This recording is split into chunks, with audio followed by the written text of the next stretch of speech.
Bonjour Dominique Bluzet. Bonjour. Merci de nous accueillir dans le Grand Théâtre de Provence à Aix-en-Provence. Dis donc, il y a un écho Oui. assez significatif ici. A. B. Voilà, c'est pour que toute la ville entende. C'est une agora. En fait, ça a été construit comme une agora pour que tous les gens se retrouvent ici au milieu de cette place. Voilà, tout est en pierre, tout est très minéral.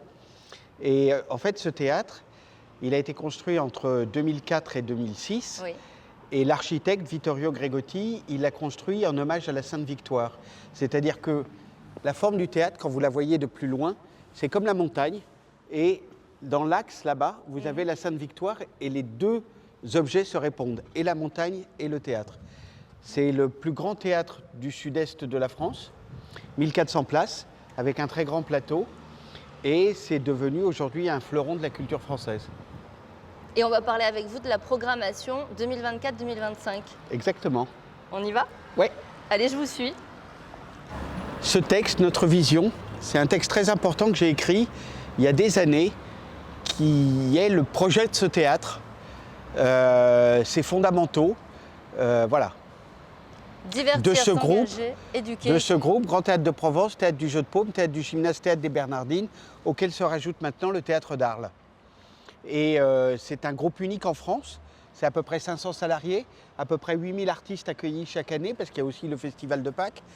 C'est 200 représentations dans les murs, mais ensuite il y a tout ce qu'on fait à côté gratuitement pour les publics, qui représente à peu près autant de représentations.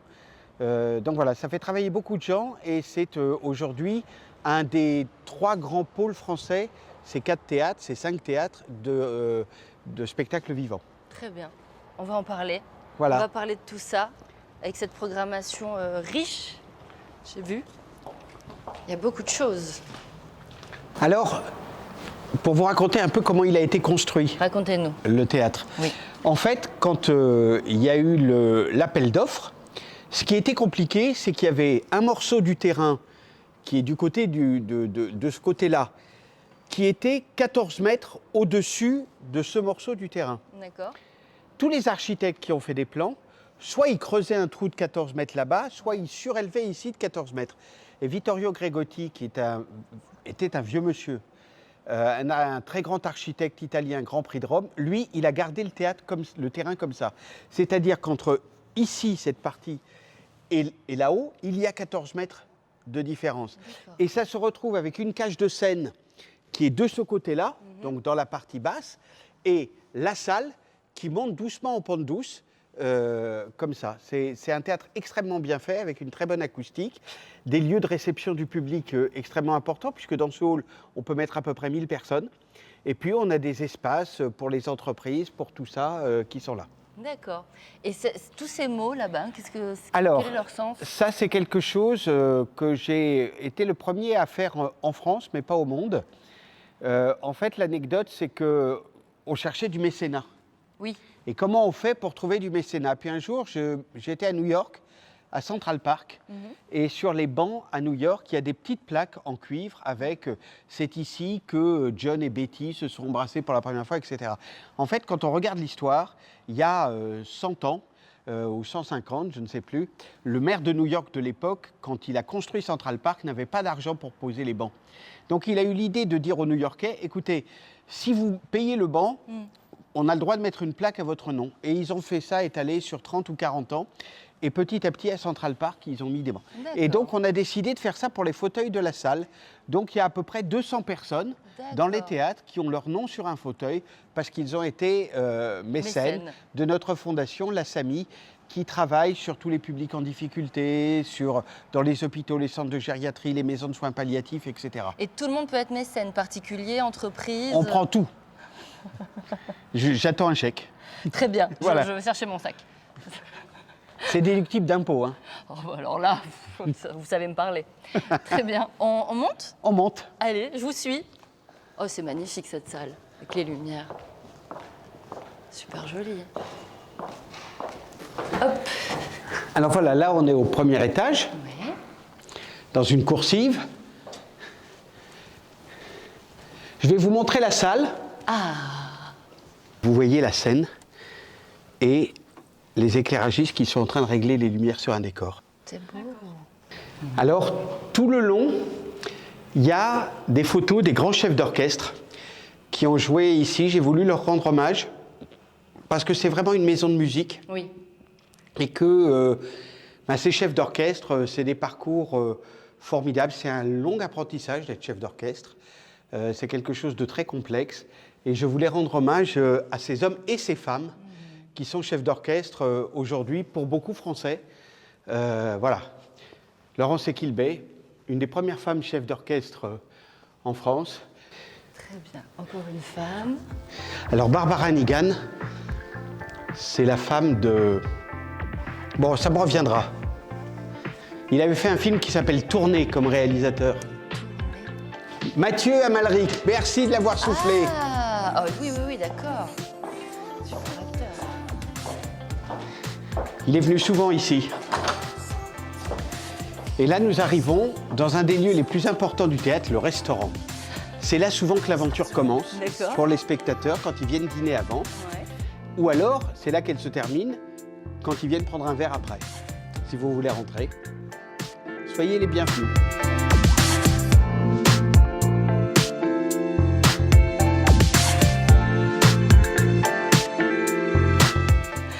Dites-moi, quel est le maître mot de cette programmation?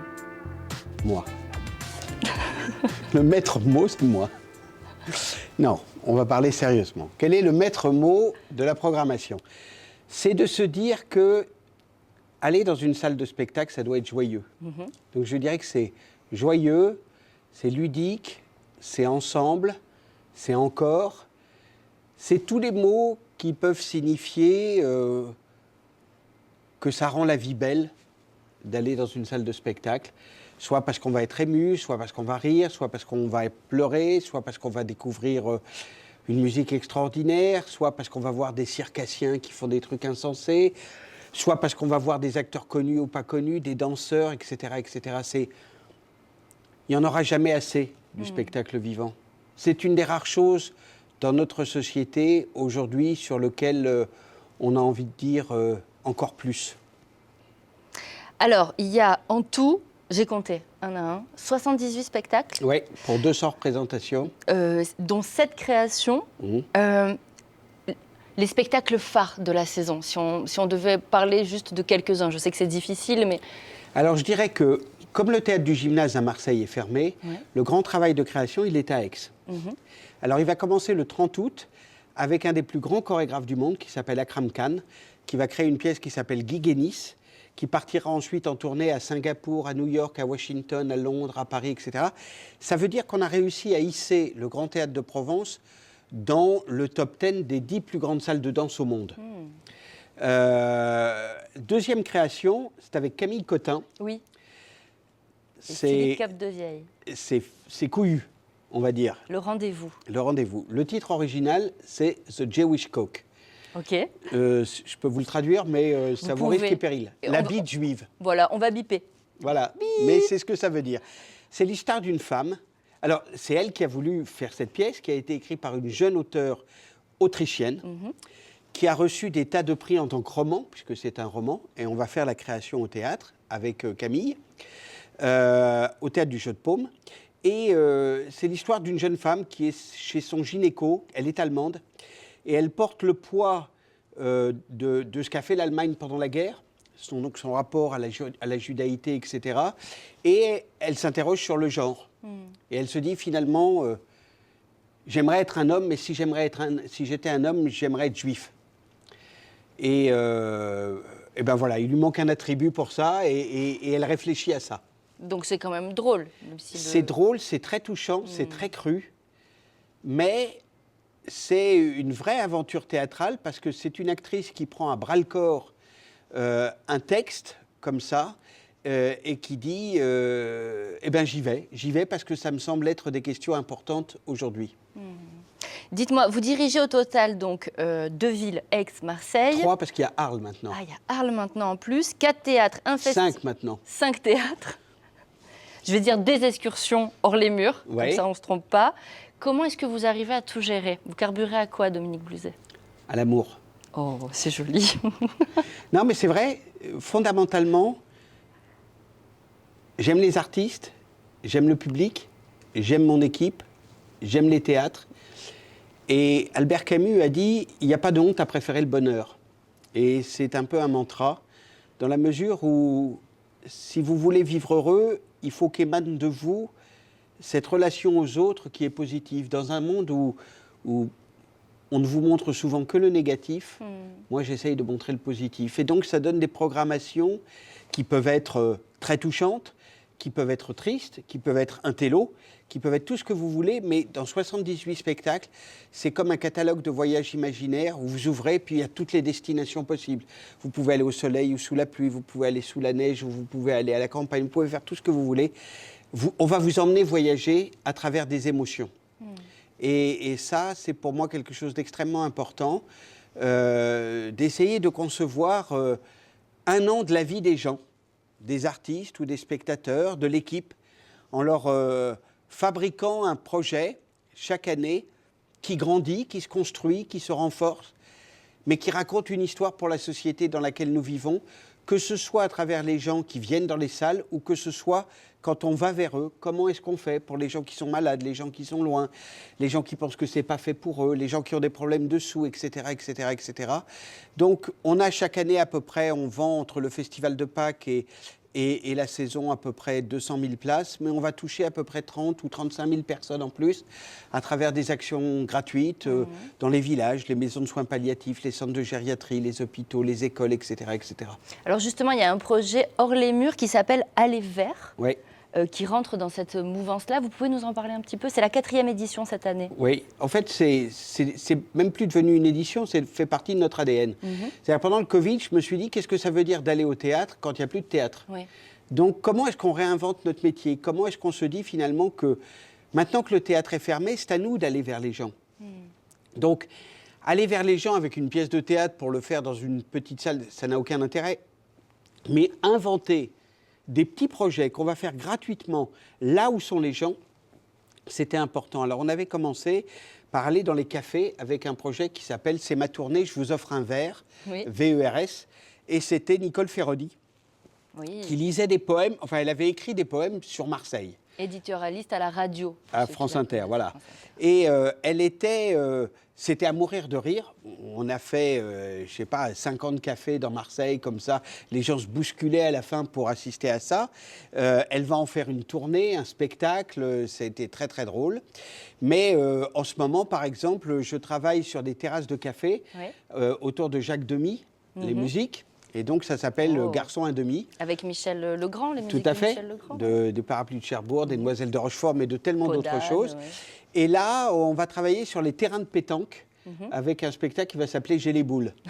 Et voilà, j'essaye de trouver des trucs un peu joyeux pour que les gens se disent « Oh, je ne vais pas me prendre la tête, je vais aller le voir ». Mais à côté de ça, on fait un loto poétique dans les EHPAD pendant le mois d'août quand les personnes âgées sont seules. On va dans les écoles raconter une petite histoire de la danse.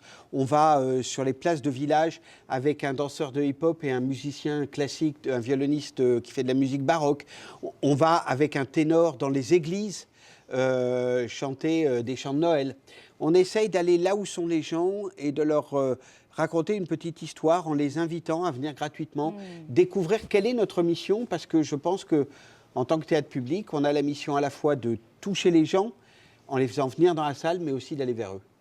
Merci beaucoup, Dominique Bluzet, pour cette belle présentation. Le mot de la fin? Bonheur. C'est un très joli mot. Merci, merci beaucoup. Merci Super. à vous. Voilà, c'est dans la boîte. On